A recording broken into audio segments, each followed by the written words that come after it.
Kristian Altuve, welcome to the Marketing Study Lab podcast. Hey, Peter. Nice to be here. Fantastic. Really looking forward to this because I think it's quite a hot topic of which you are an expert and that's why you're on. But just because you're an expert in the video game doesn't mean you get away from answering a random opener. It's not really random as I say it. The random opener is, what is your favorite Pixar movie? Oh my gosh. Finding Nemo has got to be my favorite one. Just like I feel like for me, the idea of this little fish going on this huge adventure in the ocean, and also the fact that his dad cares about him so much. I think I relate that a lot in my own journey of navigating the big ocean and my dad being like a big role in supporting me. So that's why I love it. And I even have like a big poster in another room with a big Bruce shark. Ah, cool. So, yeah. I like that. So funny story on that. I'm so glad you chose that because that's how I choose friends. I ask them what Pixar movie is their favorite, and then depending on what they choose is like depending on how close we'll become. But so we were watching it the other day, and we've got a baby boy, and my wife was there, and she said, "Oh, I can teach you about all the fishes. That's a clownfish," and and that was it. That's as far as we got. Clownfish, that was it. Hey, that's one. Yeah, absolutely. One's better than none. So, happy days. Excellent. So moving on to more important matters. Tell us a little bit about yourself. What's been your story that's brought you to this point in your career, and what are you up to right now? Yeah, no, thanks for asking. So I've always been like a video creator since high school. Like I just was always fascinated. And for me, it always started as a way of personally expressing myself through video. Like I had friends who were musicians, who were artists, and like I felt like everyone always had this thing that they used to create. And that when I discovered that mine was video, it was like almost like expressing myself on camera. That just became like a really meaningful thing for me. And it just became my outlet, my creative outlet for basically all my muses. And then as that evolved into a career, I started realizing that, I naturally express myself on camera. It's a very comfortable thing for me now, but it's not easy for everyone else. Like it took me a lot of practice to develop the skills to make it feel natural. And when I started recognizing other people that really struggle to tell their story, to be understood, I felt like this craft that I'm developing is a powerful way to help other people and get a message out into the world in a way that resonates with other people. That's amazing. So tell us a little bit about your company and what you do there, and then we'll dive straight into some actionable tips. Totally. So 0 Degree Story really took a transition from, it really, I think, made a big impact when I transitioned from like a freelance filmmaker to more of like a video marketer, because what I realized was, we were creating a lot of amazing video content for businesses and for brands, but we would hand it off and it would end there and they didn't know how to use it. And so now this year in 2020, we've really developed a ton of skills in paid advertising and distribution and being more strategic to make a video that performs well and actually helps a business tell their story and like reach people. And like, so now we strategically work with business goals and help use video as a performance to help achieve those goals. So I think that's like a big value add, and I'm really excited to continue developing the distribution side as well. I'm glad you explained it like that, and anyone that's interested, just dive on the website, have a look at I think it's about 2-minute video on the homepage, and it explains pretty much what you've just said there, a little bit more context in it, and obviously it's a video as well, which always helps. Yeah. But I just love the way, and that's why I'm so glad you're on the podcast, but I love the way that it's not just, we create a video and there you go, there's our video. There's actually some method behind what now, and that's what I really love that. Yeah. Super okay, cool. So let's get right into some actionable tips, because that's the key for me, especially with what you've just described there. Sure. So what I'd like to do today is, could you talk us through your work in progress? I think there's 3 steps, is there? Yeah, there are. Yep. Cool. 3 phases. Excellent. Yeah. So let's just have a chat through each one, because I think there's a lot of insight you can add to each stage of the video creation and then implementation journey. For sure. Yeah. So I think like at the very beginning, and I'm going to relate to this of what I look for in an ideal client, but I think it's also helpful in a business who's internally making this decision and knowing how they can find like the right partner and the way they can think about it as well. So I'll try to like paint that context. And so Yeah, cool. I think right off the bat, what I see a common thing that's overlooked when considering like a video marketing strategy is a lot of people overlook the profitability and the offer and just having clarity, right? I think I'll tell a story. One time I entered a conversation with a really successful physical therapy clinic that has multiple locations, and they were looking to add video marketing. And I got into a conversation with the owners. I was the video creator, and there was an advertising agency, and they had already hired all these people. And as we were getting to the conversation, I realized I had this spidey sense that people don't really have clarity in what our goal is. And so I simply asked, hey, who are we targeting? No one knew the answer. And I was kind of like shocked by the ad agency, the business, that none of them have even clarified who we're creating this content for. And here I am. Hey, I thought we knew this already. Like, how can we create a video without knowing this? And so I think it's important to have a plan of like, hey, what is the offer we want to market? What is, who is this perfect for? And then finally, like, what does the profitability equation look like? How much are we willing to invest to bring this offer to market? That's cool. So I love that, that example, simply because you're probably not amazed, but some listeners might be amazed at how many businesses aren't doing these actionable steps, how many businesses aren't doing that. Well, why are we actually doing this? Or who the hell are we doing it for, more importantly? The first thing I think you do is you go in and you gather the research for companies. So what questions are you asking there? What are you looking for? Yeah, that's a great question. We have this like process, right? And it's funny, like, not to beat a dead horse, right? But I was listening to a podcast earlier from your channel on your content DNA. Same thing. Who are you going after? And so I think the way that we help, what we start off is we love to talk with customers. Like, hey, who are some really amazing customers that are good advocates for your business? And so we will like do some pre-interviews with the customers in here and understand what their language is when talking about the business. Because oftentimes the way that we market our services is the way that we think our customers relate. But ultimately, I like to find the language that your customers are using to then find more of those customers. So that's one strategy I think that's really helpful, is to get to know them. And the other thing is like, okay, what is the current situation of your customer and what is their desired situation? What's that gap, right? Like if you think about, a canyon with a big like gap, and your people are sitting there stuck. They're trying to figure out how to get to the other side. There's no bridge. Your company is the one building the bridge to help them get across. And so understanding where they are now and what it means to get across to them, and how the performance of what your offer is in getting them to the other side. Yeah, absolutely. So what the hell's the problem? Who the hell are they? And what's your solution to do that? I love that. It's so simple as well. Ask your customers, speak to your customers. They're the ones you're trying to help. Yeah. Because I think the goal is, like, if we're using this literal analogy of building a bridge for someone, your product is the bridge, but your customers don't want the bridge. Your customers want an easy way that they can get across with their own 2 feet to the other side. Like it's what they can do better with your product that they really care about. Oh, love that. Absolutely love it. Brilliant.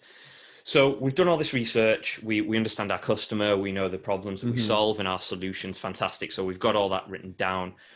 I think the next stage is developing the message. That's the second step in your process. So how do we start to do this and construct messages?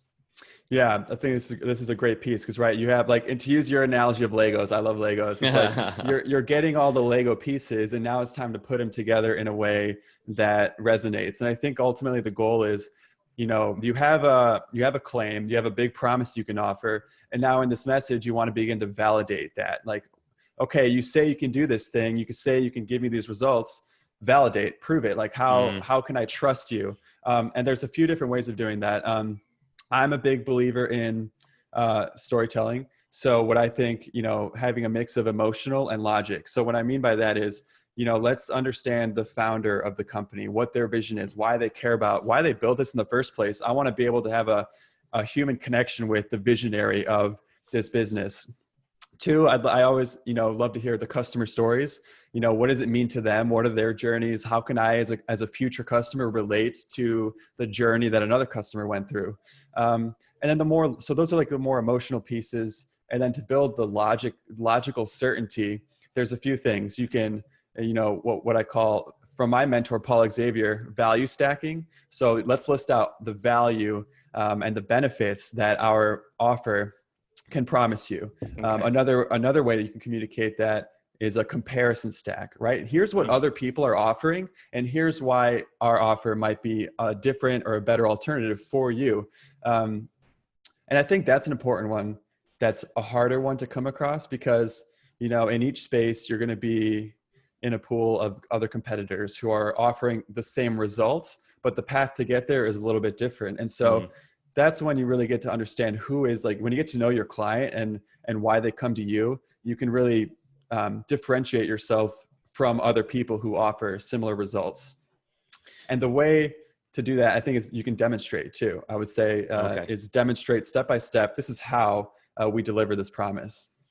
So have you ever been speaking to a client or potential client and they're like, no, we need a video that does this?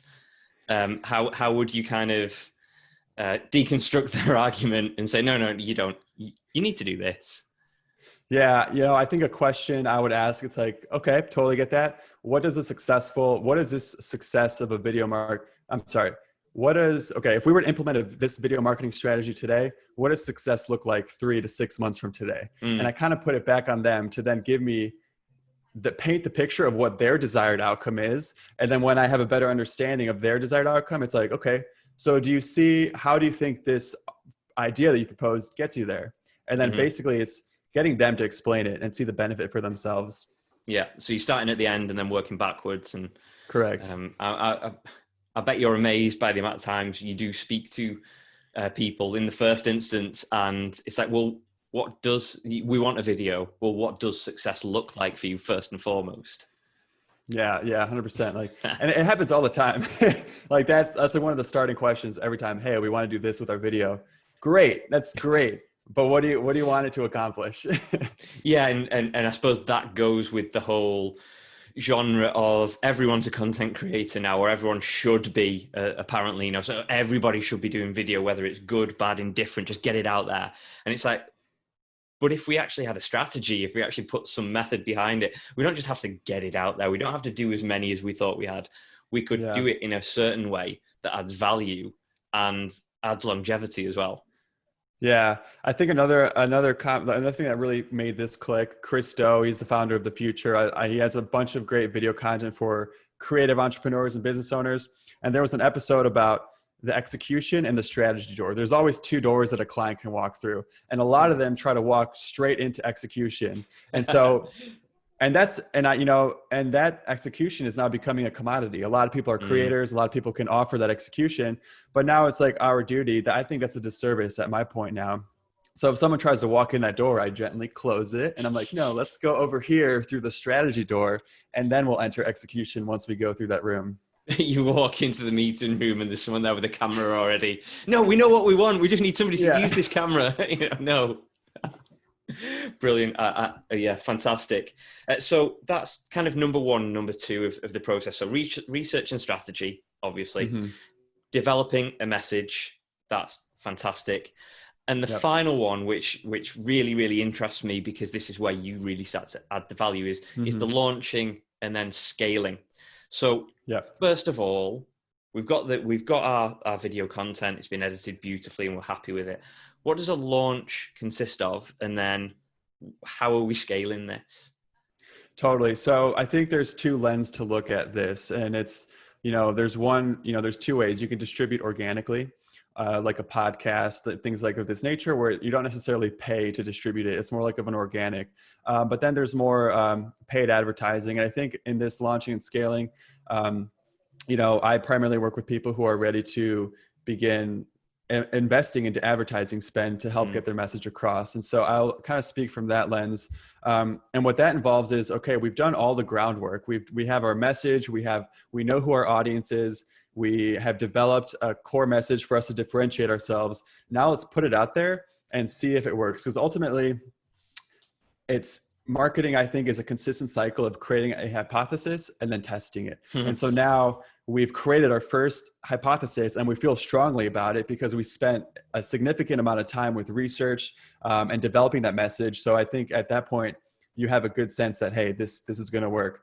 And then when you launch it, I think it's important to give the algorithms or the platform choice. And I think, let me back up 1 minute. I think it's choosing where do you start, whether it's Facebook or Google, I think that's a whole different conversation. But when you do launch, these tools are designed to help you, right? And so I like to give like a Facebook campaign a ton of variety, testing a combination of messages, different angles, different creatives. So we'll use video, photo, a mix of between, and basically giving a whole plates of, hey, this is the research, this is all the creatives we developed.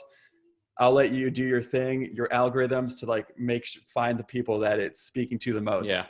And then, so when that's like out of the gate, you let it all. And then from a data perspective, you're just kind of like monitoring it every day to see, hey, what's working, what isn't, let's turn off this, let's double down on this. And you kind of just start playing that game of adding gasoline where there's fire, or, turning off the things that aren't working.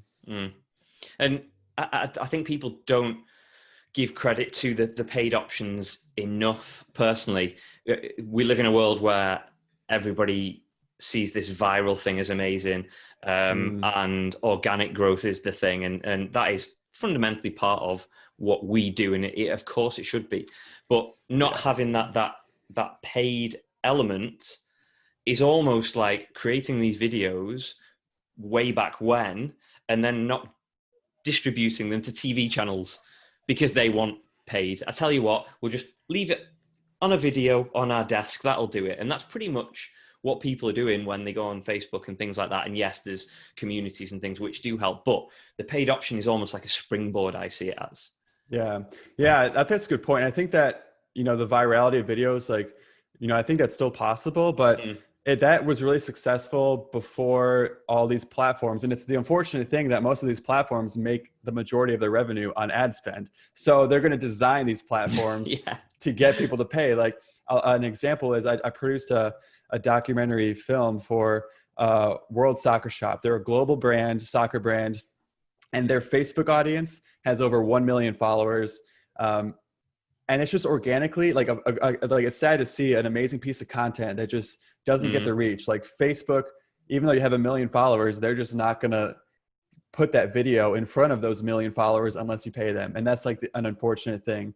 But yeah, that's just the game that we have to adapt to. And like that, I think that calls us, if you do choose, I think organic is still very effective. You just have to go about it a different way. Like podcasting is still phenomenal. And like, really, you don't need to reach 1 million people to be successful. You really need, like, you don't need to have all that vanity on all those views. It's just like what it will get you results to live and have a meaningful and fulfilling business that supports you and your family. Like it's that, to achieve that, it doesn't require you reaching millions and millions of people. Yeah, absolutely bang on. I just want to add on to that the whole viral thing is, well, if you did go viral, how many of those people that see it would be your target audience or would want to do business with you anyway? And it's probably a select few. And secondly, you're probably going to be known, or the video is going to be known for being viral more than what you offer as a business or an individual. So it's kind of lose-lose in a way, other than that initial burst and then down again. Yeah, I think some examples, like, have you seen the Dollar Shave Club commercial? Yes, yeah. With I can't remember the guy. I mean, that was one of the first that did that humorous kind of. Yeah. I think, like, I mean, me personally, I'm not a customer of Dollar Shave Club, so I was one of those like, oh, this is a great, entertaining, viral video. But I think even though I didn't become a customer, I mean, look at me, I can't really grow a beard anyway. But I think it does that effect, and making something that people share and want to talk about, I think has a huge value to that too. And now they're known, like people know about it, and it's it got a lot of attention. Yeah, absolutely. But if you think about what they're selling as well, if it's one of those types of products, their target market essentially is males that shave, or it was in the beginning. So that is a mass market. Yeah. and they've Yeah. probably got niche markets in that, but Yeah. 100%. or it's mass. And that's, I suppose, what viral is. It's mass, en masse. You're going to the masses. And if you haven't got that type of brand, then there's not much point in doing that. Right. Agreed. You wouldn't say no to it, but you need to still back it up with everything else. Yeah. 100% agree with that. Yeah. Fantastic. So what I want to do now, we've gone through the kind of 3 steps. So we've got research and strategy, developing a message, and then launching and scaling, which is hugely important. What I want to do now is just a couple of questions on the actual video creation. So how do you get a balance of an interesting story, but also meaningful content? Yeah, I think that's a good question. And like, I think, defining what does meaningful content mean, because a story, it's in and of itself may in fact be really meaningful to someone. But if you're talking about, using storytelling in a way to deliver value to like meaningful value to a client, I think it comes down to like the psychology of emotion and logic, right? Like we rationalize with logic, but we ultimately make an emotional decision. And so, I think, people might shy away from getting deep and vulnerable in the story, but they think, oh, I don't want people to know that about us or this, but it's like, I think that's important to build an emotional investment and connection to someone, while also, hey, these are the logical reasons of why this investment is worth it or a no-brainer. And I guess a more concrete recent example of a video commercial I did for a dance studio. I did storytelling with the founder and some customers, and the video itself weaves in their stories, like more interview style stories, with a voiceover narration script. And so the video was kind of dancing back and forth from, hey, let's hear from the founder. Okay, let's hear the voiceover demonstrate what their business does, and kind of like add some dynamic, feelings to the video in and of itself. That's cool. Like it. So it's that fine balance, but that's why we speak to people like you to get that expertise. And you can deal with that. We'll just turn up, look slightly pretty, and do our talking. That's all you got to do, right? Ultimately, that's my goal. Is we're going to plan this enough so the day we create this, you just show up, be you, and you don't have to worry about any of those details. Fantastic.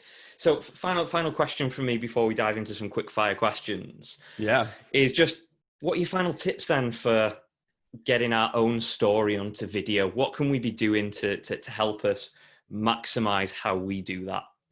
Yeah. Considering, like, let's say if you're a small business and you're looking to invest in your message and getting your story out there, I think I would start with things you can do on your own before needing to hire anyone. And that's talk to your customers, record on Zoom, record it, transcribe it, have actual written language about what they're saying on paper. Talk to, ask yourself, if you're the business owner, share your story to a friend and ask them, hey, what's memorable about what I just shared with you, or what stands out in your mind? I think that's a powerful litmus test that I learned from another mentor, Patrick, from You Storytelling is, share your story with people and then ask them, what's the memorable part of this? And start writing these things down. And I think that's how you slowly refine and you start seeing what are the themes. These are some common themes. This is what a lot of people are saying. And then you can have some like concrete points that then you can develop into a marketing strategy. Love that. So just talk to people, get your research done. Yeah. Fantastic. Right. Are you ready for some quick fire questions? Bring it on, Peter. Brilliant. What's the last thing you remember Googling? Oh man. Yesterday, it must have been something around connecting Zoom, Eventbrite, and ActiveCampaign. I had to do a lot of building. So that was yesterday. blow my brains there a little bit. Okay, let's move on. What's the most important thing to know about marketing right now? Ooh, that's a great question. I would say listening. I think that's something, a theme that has been on top of my mind, whether I'm engaging with people on LinkedIn, whether I'm talking to customers, to business owners, to myself. I think it's just listening. Listening is super important, I think, to understand what you're trying to do. Yeah, absolutely. Everybody could do with a bit more listening in their lives. Why do you love what you do?